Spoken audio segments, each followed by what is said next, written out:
So today we're going to full length size brass.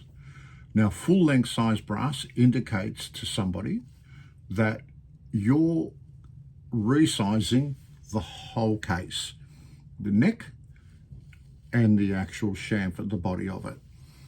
If you were just neck sizing, that would mean that your die set, your particular die set, only does the neck. I don't do that. I don't agree with it.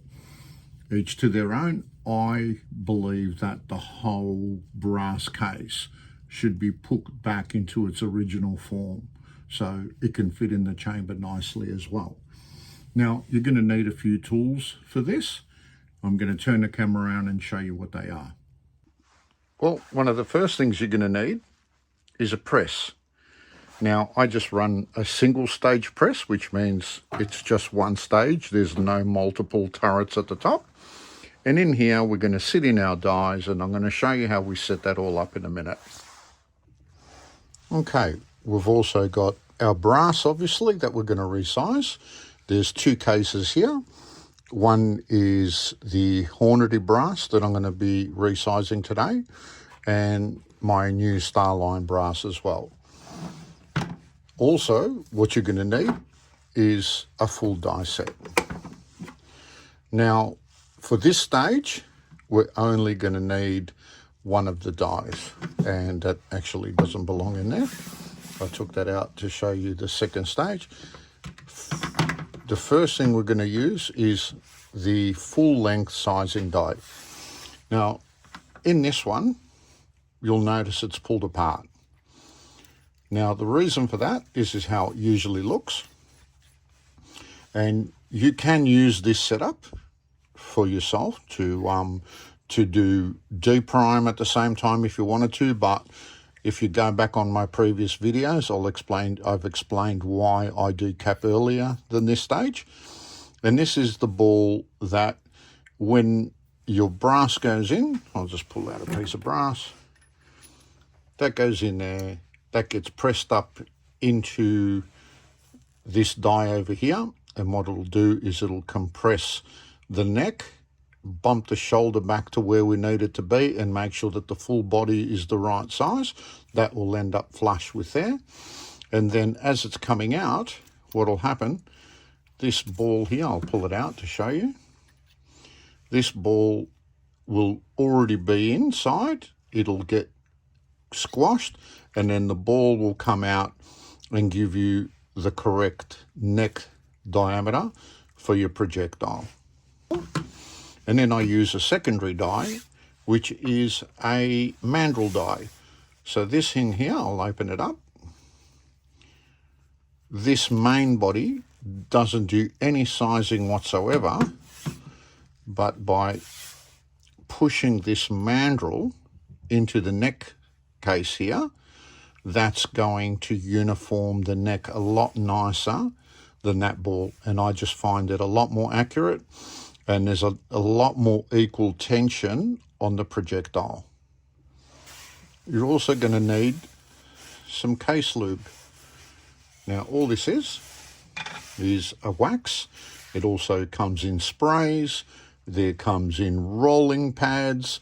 It's up to you what you like. I started with the sprays, but I found them very messy, and then I had to rewash my brass again, and I didn't want to go through that anymore. So I started using this ballistic case wax, and it's absolutely amazing. You will need a pair of gloves because it does get a bit messy on your hands. So you don't want that residue on there, and then you just take a little swipe, and with that, rubbing it into your fingers and then rubbing it onto the outside of this case, there's enough wax on your fingers for 3 or 4 or 5 rounds. So you're not constantly dipping inside the wax. Now you want to lubricate the whole body, including the neck here, or otherwise this will get jammed in your die, in your press, and it's a nightmare to remove. So very important to lubricate well, but not over lubricate, but we'll go through that in a minute. So before we start today's process, we have to do one thing beforehand.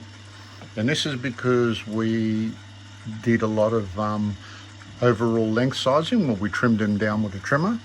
before we run them anywhere through a die or a mandrel, what we're going to do is just run them in this machine over here. Now, yes, you can do this by hand, and it's a lot cheaper, but why would you want to?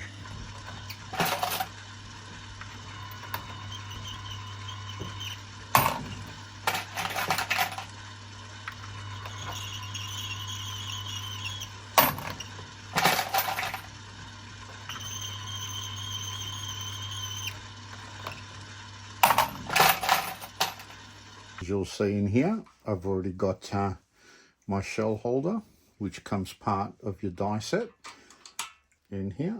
I'll just push it out to the direction that I want. And I'm going to put one of these quick release fittings, which comes with the Hornady press. And I just lock that into place. And I'm ready to set up my die. So it's quite simple. I'm going to just start screwing it in a little bit. And then we're going to bring the ram all the way down. Now this is very different to how we're going to set up our other die, which will be the seeding die. This is similar to how we set up our cutting die. So we hold down the ram and we start turning it until we feel it touch.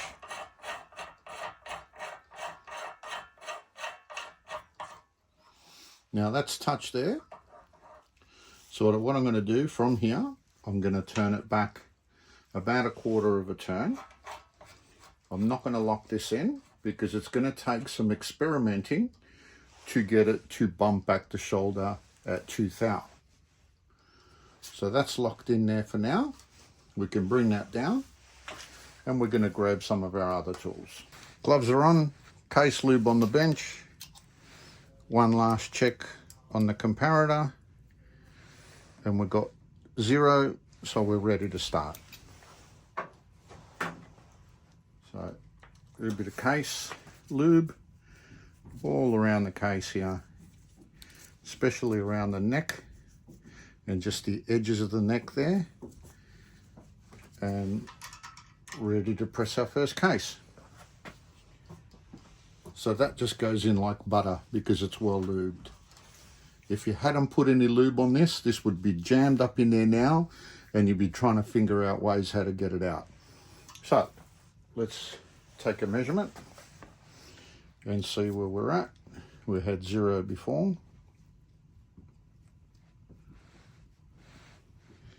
And you'll see we're still at 0, which means we need to adjust our die more.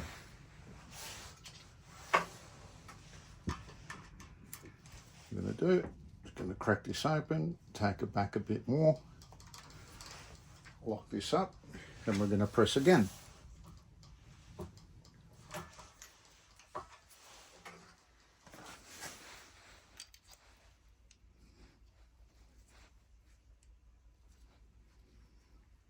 And we've resized it, but we haven't pushed the shoulder back at all. So I'll give that another turn.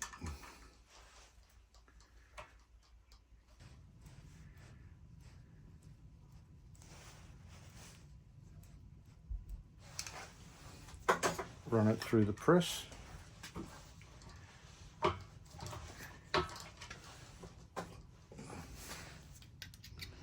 Double check it, hopefully it hasn't moved. Oh, look at that, perfect. 0.002. Make sure the camera can get that. There you go. That's the perfect number, that's what we want. And you've got to be able to keep turning this brass here and that number not change. So now we're going to press all our brass.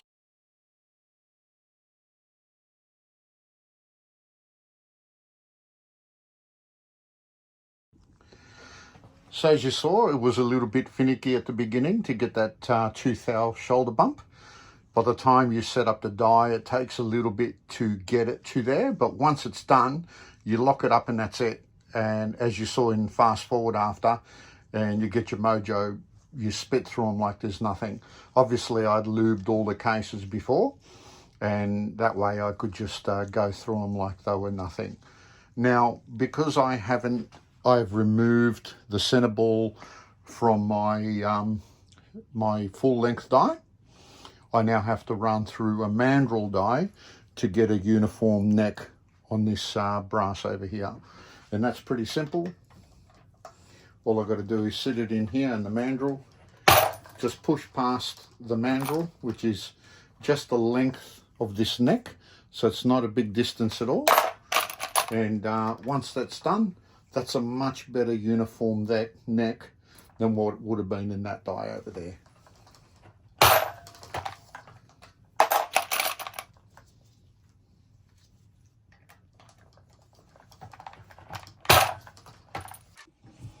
So you'll notice that 2 cases here with brass. I've got the brass facing one way in one case and downwards in the other. This is just something that I do that tells me immediately which part of my process I'm in. This means it either hasn't been resized or mandrelled. This means that it has, and it's ready for primer and powder. So even though this is brand new brass, and you saw that we did have to organise it from because it was different lengths, so we just grouped it up into how I wanted to run with it. But I'm still going to run them through the mandrel, and as you can see from how tight it goes in, that it wasn't as uniform as what it is now. So we got through another stage. We've been able to full length resize our brass now. We've run it through the mandrel bend, and it's now ready for a primer, which is going to go in the back here, and powder. But we're going to do that on the next episode. So stay tuned and I'll show you how that's done.